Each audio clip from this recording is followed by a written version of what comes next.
Assalamualaikum warahmatullahi wabarakatuh. Apa kabarnya teman-teman semua? Pada kesempatan kali ini, kami dari kelompok 9 landasan pendidikan akan menjelaskan mengenai landasan yuridis pendidikan. Kami dari kelompok 9 terdiri dari 4 anggota, yang mana terdapat Fahira Az-Zahra, Mepina Nur Syabani, Putri Sofiatul Maula, dan saya sendiri Sabina Rahmadini. Tanpa berlama-lama lagi, mari kita lanjut kepada pembahasan pertama, yakni tentang pengertian landasan yuridis pendidikan. Yuridis ini didefinisikan sebagai suatu hal yang ditinjau secara hukum. Sedangkan dalam kamus hukum sendiri, yuridis berasal dari kata yuridis yang berarti menurut hukum yang telah diakui oleh pemerintah. Jika aturan hukum dilanggar, maka siapapun yang melanggarnya pasti akan mendapatkan teguran atau sanksi. Yuridis ini bersifat memaksa dan mengikat. Artinya, seseorang haruslah mematuhinya dan mengikat semua orang yang ada di sebuah wilayah di mana hukum itu diberlakukan. Dalam rekam jejaknya, sebagai negara republik, Indonesia, negara kita, memiliki 2 landasan yuridis, yaitu Pancasila dan Undang-Undang Dasar 1945. Pancasila merupakan sumber dari segala sumber hukum negara, sehingga seluruh peraturan perundang-undangan yang dibentuk oleh pemerintah atau instansi yang berwenang tidak boleh bertentangan dengan Pancasila. Sedangkan Undang-Undang Dasar 1945 merupakan hukum dasar tertulis atau basic law, konstitusi pemerintahan negara Republik Indonesia saat ini yang mencakup hukum dalam berbagai dimensi kehidupan berbangsa dan bernegara. Tak terkecuali hukum atau aturan terkait dengan pendidikan, mengingat pendidikan ini merupakan dimensi fundamental dalam kehidupan berbangsa dan bernegara. Nah, mengacu pada definisi yuridis tersebut, maka dapat dimaknai bahwa landasan yuridis merupakan seperangkat konsep, dalil, aturan, hukum berbasis nilai-nilai konstitusional yang menjadi titik tolak pelaksanaan sistem pendidikan nasional. B. Urgensi landasan yuridis pendidikan. Landasan yuridis tidak hanya terpaku pada pasal-pasal mengenai pendidikan, akan tetapi kebijakan pemerintah atau Kementerian Pendidikan Kebudayaan yang telah diputuskan dewasa ini juga bisa menjadi tolok ukur. Melalui pengetahuan yang mendalam mengenai landasan yuridis pendidikan, mahasiswa keguruan dan kependidikan akan memiliki pegangan yang kuat dalam melaksanakan praktik pendidikan kelak, baik sebagai pendidik maupun tenaga kependidikan. Sebagai warga negara yang taat hukum, wajib hukumnya bagi manusia untuk mengetahui, memahami, menghayati, dan mengamalkan dasar-dasar konstitusional dalam berbagai dimensi kehidupan, tak terkecuali dimensi pendidikan, di mana pendidikan merupakan sebuah upaya mulia untuk meningkatkan harkat, derajat, dan martabat manusia yang tentunya akan berimbas pada peningkatan kualitas sumber daya manusia. Selanjutnya C. Undang-Undang Dasar 1945 tentang Pendidikan dan Kebudayaan. Pada awal pembentukan Undang-Undang Dasar 1945, terdapat satu pasal yang membahas pendidikan dan kebudayaan. Pasal tersebut adalah pasal 31 ayat 1, ayat 2, ayat 3, ayat 4, dan ayat 5. Dalam Undang-Undang Dasar 1945 pasal 31 ayat 1 berbunyi, setiap warga negara berhak mendapat pendidikan. Pasal ini menjelaskan bahwa warga negara di Indonesia mempunyai hak untuk mendapat pendidikan, yaitu diberikan hak untuk mengenyam pendidikan dari tingkat dasar sampai tingkat tinggi. Dalam Undang-Undang Dasar 1945 pasal 31 ayat 2 berbunyi, setiap warga negara wajib mengikuti pendidikan dasar dan pemerintah wajib membiayainya. Pasal ini menjelaskan bahwa setiap warga negara yang ingin mengikuti pendidikan harus terlebih dahulu ikut pendidikan dasar seperti SD atau MI, SMP atau MTS, dan sederajatnya. Setelah pendidikan dasar, baru ke tingkat yang lebih tinggi. Dalam mengikuti pendidikan dasar, pemerintah wajib membiayainya sampai warga negara tersebut menyelesaikan pendidikan dasarnya. Selanjutnya, dalam Undang-Undang Dasar 1945 pasal 31 ayat 3 berbunyi, pemerintah mengusahakan dan menyelenggarakan satu sistem pendidikan nasional yang meningkatkan keimanan dan ketakwaan serta akhlak mulia dalam rangka mencerdaskan kehidupan bangsa yang diatur dalam undang-undang.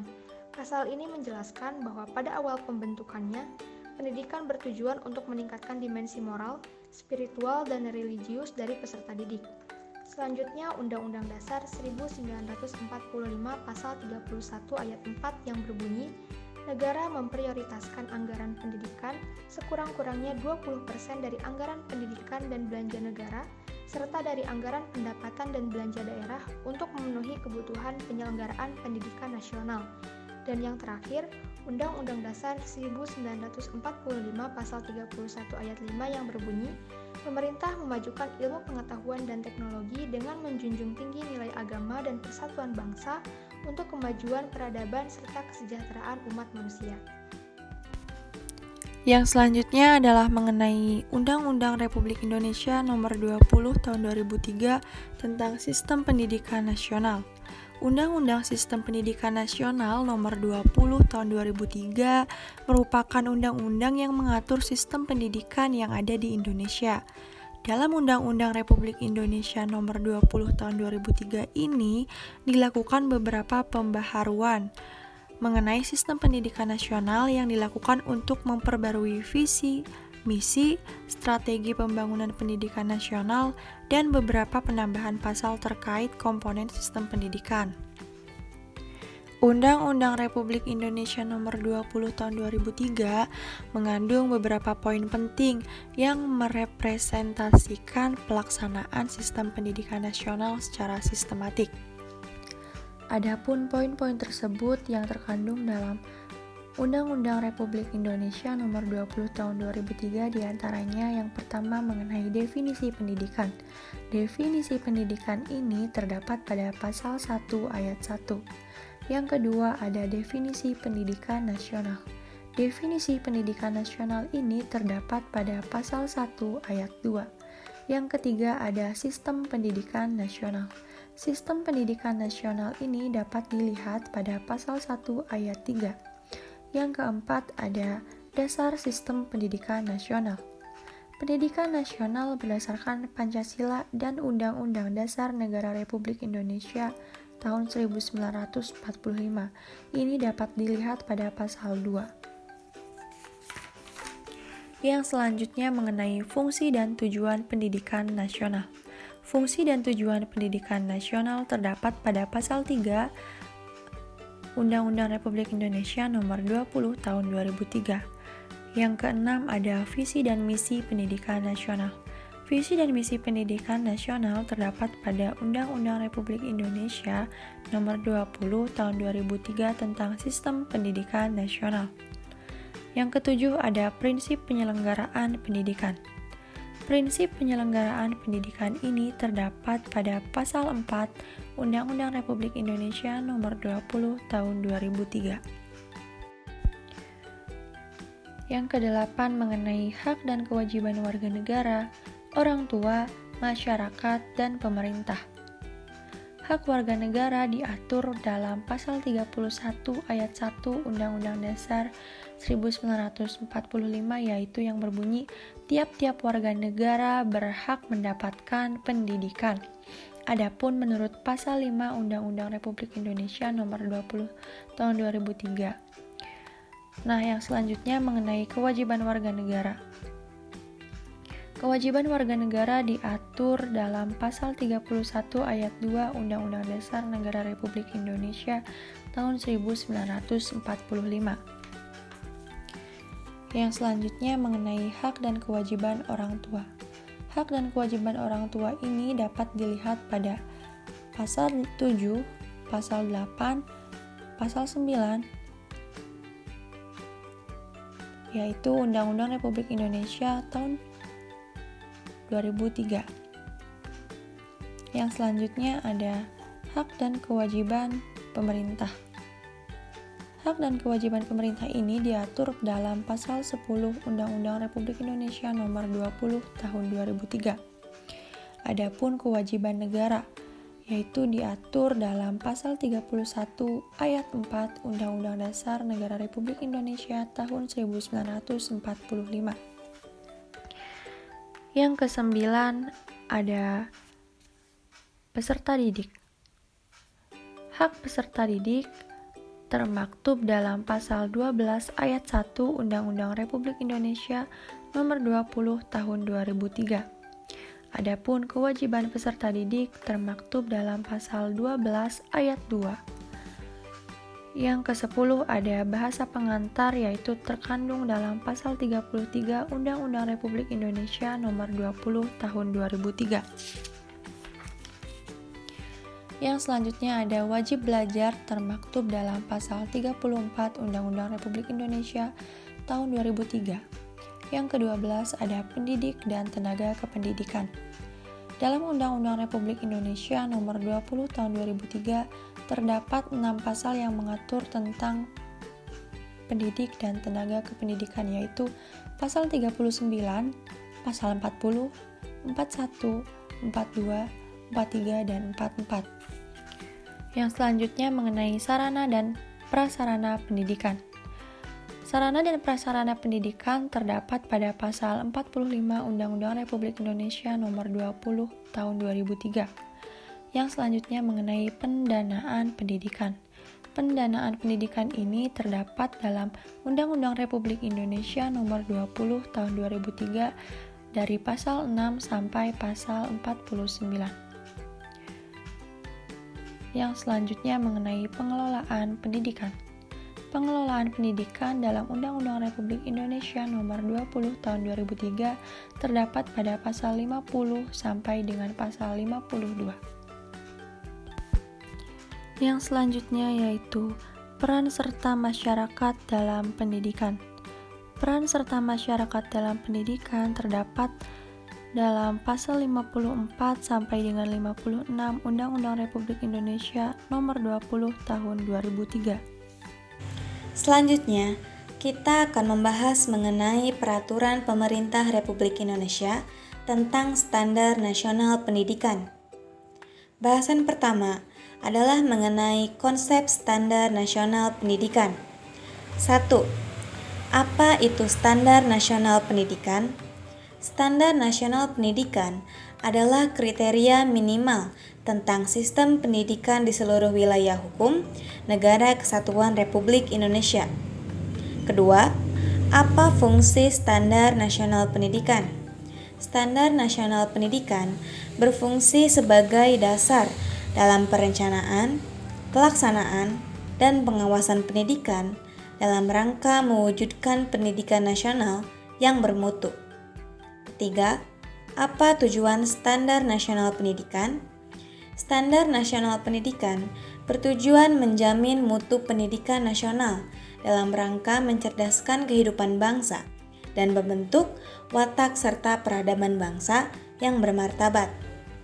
Lalu yang keempat, Peraturan Pemerintah Republik Indonesia tentang Standar Nasional Pendidikan yang merujuk pada Peraturan Pemerintah Republik Indonesia Nomor 19 Tahun 2005, Peraturan Pemerintah Republik Indonesia Nomor 32 Tahun 2013, dan Peraturan Pemerintah Republik Indonesia Nomor 13 Tahun 2015. Peraturan Pemerintah Republik Indonesia Nomor 19 Tahun 2005 sampai dengan saat ini telah mengalami 2 kali perubahan, yaitu pada Peraturan Pemerintah Republik Indonesia Nomor 32 Tahun 2013 dan Peraturan Pemerintah Republik Indonesia Nomor 13 Tahun 2015. Rasional perubahan tersebut adalah bahwa Standar Nasional Pendidikan perlu diselaraskan dengan dinamika perkembangan masyarakat lokal, nasional, dan global guna mewujudkan fungsi dan tujuan pendidikan nasional. Bahasan selanjutnya adalah mengenai lingkup Standar Nasional Pendidikan. Lingkup Standar Nasional Pendidikan terbagi menjadi 8. Yang pertama adalah standar isi. Standar isi adalah kriteria mengenai ruang lingkup materi dan tingkat kompetensi untuk mencapai kompetensi lulusan pada jenjang dan jenis pendidikan tertentu. Pasal yang membahas mengenai standar isi ini adalah pasal 5 mengenai umum, pasal 6 sampai pasal 9 mengenai kerangka dasar dan struktur kurikulum, pasal 10 sampai pasal 17 mengenai beban belajar, dan terakhir pasal 18 mengenai kalender pendidikan dan akademik. Berlanjut pada lingkup yang kedua, yaitu standar proses. Standar proses adalah standar nasional pendidikan yang berkaitan dengan pelaksanaan pembelajaran pada satu satuan pendidikan untuk mencapai standar kompetensi lulusan. Pasal yang membahas mengenai standar proses ini adalah pasal 19 sampai pasal 24 mengenai standar proses. Lalu lingkup yang ketiga ada standar kompetensi lulusan. Standar kompetensi lulusan adalah kriteria mengenai kualifikasi, kemampuan lulusan yang mencangkup sikap, pengetahuan, dan keterampilan. Adapun pasal yang membahas mengenai standar kompetensi lulusan ini adalah pasal 25 sampai pasal 27 mengenai standar kompetensi lulusan. Berlanjut pada lingkup keempat, yaitu standar pendidik dan tenaga kependidikan. Standar pendidik dan tenaga kependidikan adalah kinerja standar mengenai kualifikasi pendidikan seorang pendidik atau tenaga kependidikan, baik selama prajabatan atau dalam jabatan. Adapun pasal yang membahas mengenai standar pendidik dan tenaga kependidikan ini adalah pasal 28 sampai pasal 34 mengenai pendidik dan pasal 35 sampai pasal 41 mengenai tenaga kependidikan. Lalu yang kelima, ada standar sarana dan prasarana pendidikan. Standar sarana dan prasarana pendidikan adalah kriteria mengenai ruang belajar, tempat olahraga, tempat beribadah, perpustakaan, laboratorium, bengkel kerja, tempat bermain, tempat berkreasi dan berekreasi, penggunaan teknologi informasi dan komunikasi, serta sumber belajar lain yang diperlukan untuk menunjang proses pembelajaran. Adapun pasal yang membahas mengenai standar sarana dan prasarana pendidikan ini adalah pasal 42 sampai pasal 48 mengenai standar sarana dan prasarana pendidikan. Berlanjut lagi kepada standar pengelolaan. Standar pengelolaan adalah kriteria mengenai perencanaan, pelaksanaan, dan pengawasan kegiatan pendidikan mulai dari tingkat satuan pendidikan sampai nasional, sehingga bisa tercapai efisiensi dan efektivitas penyelenggara pendidikan. Adapun pasal yang membahas mengenai standar pengelolaan ini adalah pasal 49 sampai pasal 58 mengenai standar pengelolaan oleh satuan pendidikan, lalu pasal 59 mengenai standar pengelolaan oleh daerah, dan yang terakhir pasal 60 sampai 61 mengenai standar pengelolaan oleh pemerintah. Berlanjut pada ruang lingkup yang ketujuh, yaitu standar pembiayaan. Standar pembiayaan adalah kriteria mengenai komponen dan besarnya biaya operasi satuan pendidikan yang berlaku selama 1 tahun. Adapun pasal yang membahas mengenai standar pembiayaan ini adalah pasal 62 mengenai standar pembiayaan. Berlanjut pada ruang lingkup yang terakhir, yaitu standar penilaian pendidikan. Standar penilaian pendidikan adalah kriteria mengenai mekanisme, prosedur, dan instrumen penilaian hasil belajar peserta didik. Adapun pasal yang membahas mengenai standar penilaian pendidikan tersebut adalah pasal 63 mengenai umum, pasal 64 mengenai penilaian hasil belajar oleh pendidik, pasal 65 mengenai penilaian hasil belajar oleh satuan pendidikan, dan pasal 66 sampai 71 mengenai penilaian hasil belajar oleh pemerintah. Lalu yang terakhir adalah pasal 72 mengenai kelulusan. Pembahasan selanjutnya adalah mengenai kebijakan Kementerian Pendidikan dan Kebudayaan tentang program guru pembelajar. Pada rentang tahun 2015 hingga 2016, pemerintah Indonesia tengah gencar melaksanakan program peningkatan kualitas guru. Salah satunya adalah melalui program guru pembelajar. Program ini merupakan langkah yang strategis dalam merespon rendahnya hasil uji kompetensi guru. Hakikat guru pembelajar. Pentingnya peranan guru dalam pendidikan diamanatkan dalam Undang-Undang Republik Indonesia Nomor 14 Tahun 2005 tentang guru dan dosen yang mengamanatkan adanya pembinaan dan pengembangan profesi guru sebagai aktualisasi dari profesi pendidik. Yang selanjutnya adalah program guru pembelajar. Kemendikbud melalui Direktorat Jenderal Pengembangan Guru dan Tenaga Pendidikan menjadikan program peningkatan kompetensi guru pembelajar sebagai salah satu cara untuk memenuhi standar kompetensi guru sesuai dengan tuntutan profesi dan perkembangan ilmu pengetahuan, teknologi, dan seni. Program peningkatan kompetensi guru pembelajar menjadi bagian penting yang harus selalu dilakukan secara terus-menerus. Yang selanjutnya ada landasan hukum mengenai program guru pembelajar. Program peningkatan kompetensi guru pembelajar dikembangkan dengan memperhatikan beberapa peraturan. Di antaranya, 1. Ada dalam Undang-Undang Republik Indonesia Nomor 20 Tahun 2003 tentang Sistem Pendidikan Nasional. Yang kedua, ada Peraturan Menteri Pendidikan dan Kebudayaan Republik Indonesia Nomor 57 Tahun 2012 tentang Uji Kompetensi Guru. Ada Peraturan Menteri Pendidikan dan Kebudayaan Republik Indonesia Nomor 137 Tahun 2014 tentang Standar Nasional Pendidikan Anak Usia Dini. Ada dalam Pedoman Umum Program Peningkatan Kompetensi Guru Pembelajar, dan ada Peraturan Menteri Pendidikan dan Kebudayaan Republik Indonesia Nomor 16 Tahun 2015 tentang Organisasi dan Tata Kerja Pusat Pengembangan dan Pemberdayaan Pendidikan dan Tenaga Kependidikan, serta banyak lainnya. Pembahasan selanjutnya ialah mengenai kebijakan Kementerian Pendidikan dan Kebudayaan tentang penguatan pendidikan karakter atau PPK.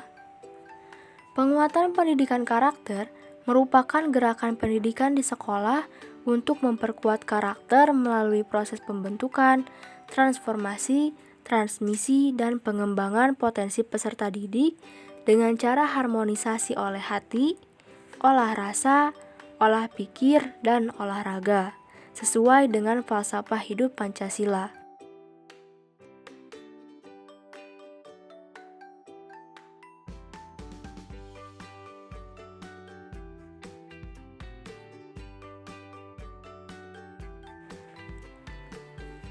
Lalu apa tujuan dari PPK? Dikutip dari Kemendikbud 2017, PPK atau Gerakan Penguatan Pendidikan Karakter memiliki tujuan sebagai berikut. Yang selanjutnya adalah fokus gerakan PPK. Terdapat 3 struktur yang dapat digunakan sebagai wahana, jalur, dan medium untuk memperkuat pendidikan karakter bangsa, yaitu yang pertama adalah struktur program. Struktur program ini antara lain adalah jenjang dan kelas, ekosistem sekolah, penguatan kapasitas guru. Dan yang kedua adalah struktur kurikulum.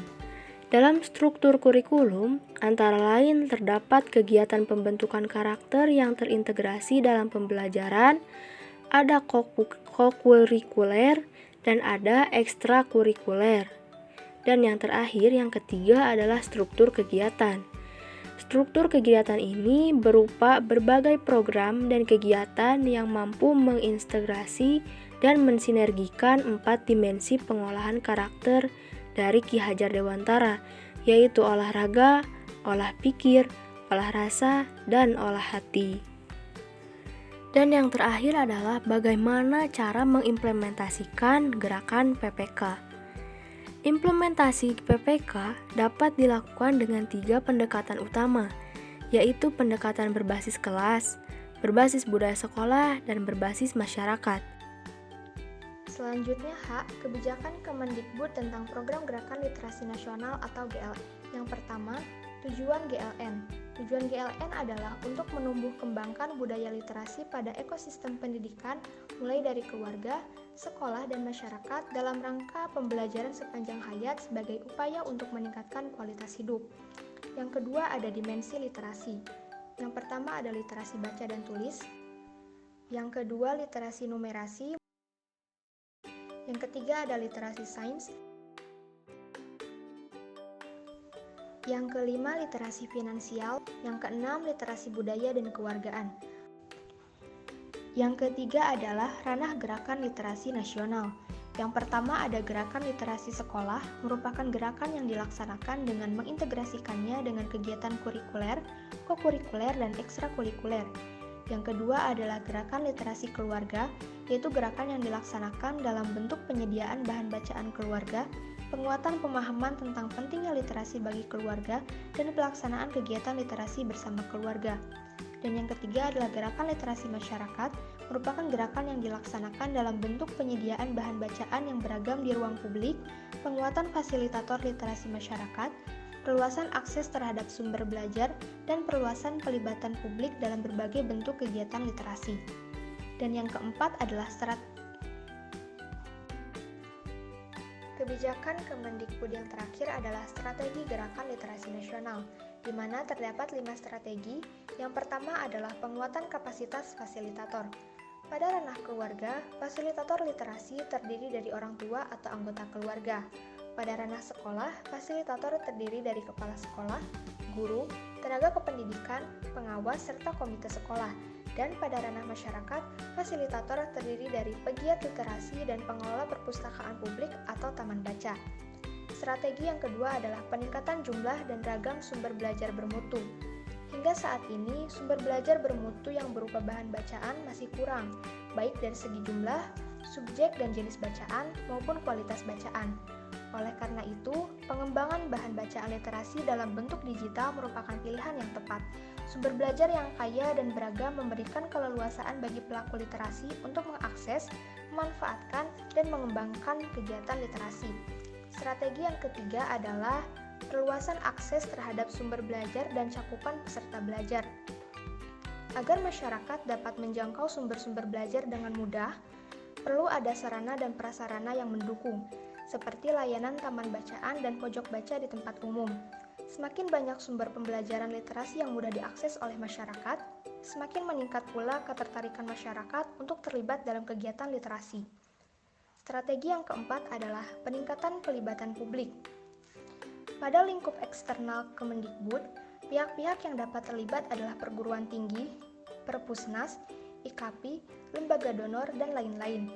Gerakan literasi nasional memerlukan keterlibatan unsur masyarakat seperti lembaga masyarakat di bidang pendidikan, perpustakaan masyarakat, taman bacaan masyarakat, dan para tokoh masyarakat.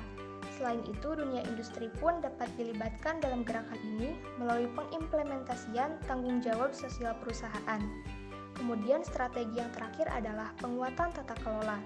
Penguatan tata kelola GLN dimaksudkan agar sinergitas para perumus kebijakan, pendanaan, dan pelaksana di tingkat lapangan tetap terjamin.